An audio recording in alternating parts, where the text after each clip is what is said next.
For 50 years, a man walked through Brazil carrying a wound the country gave him and never once took back. His name was Barbosa.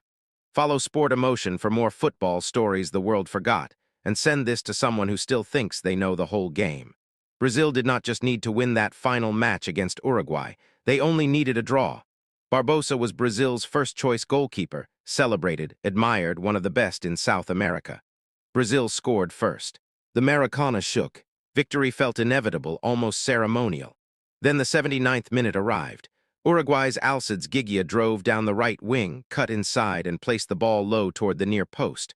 Barbosa moved to cover. Uruguay won 2-1. 200,000 people went completely silent. A Brazilian journalist wrote that it was the greatest tragedy in the history of sport. Brazil needed a reason, and Brazil chose Barbosa. Not the tactics, not the system, not the draw that would have been enough. The goalkeeper, the black goalkeeper.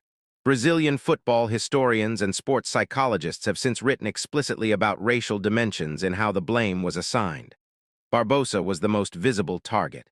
He was never called up for Brazil again. The federation moved on. The country did not. For decades, Brazilian coaches reportedly refused to select black goalkeepers, citing what? Years passed. Then decades, Barbosa aged. He worked in radio, stayed close to football, never fled from it. He carried the weight without hiding. Then came the supermarket.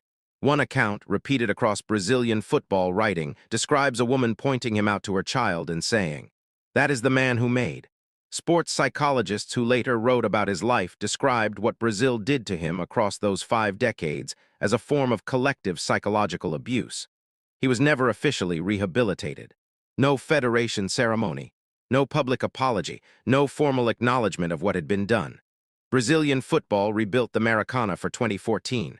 Moacir Barbosa died on April 7, 2000. He was 79 years old. He died without a public apology, without a ceremony. The ball went in at the near post. That is all that happened. One goal. What Brazil did with it afterward, that was the real story.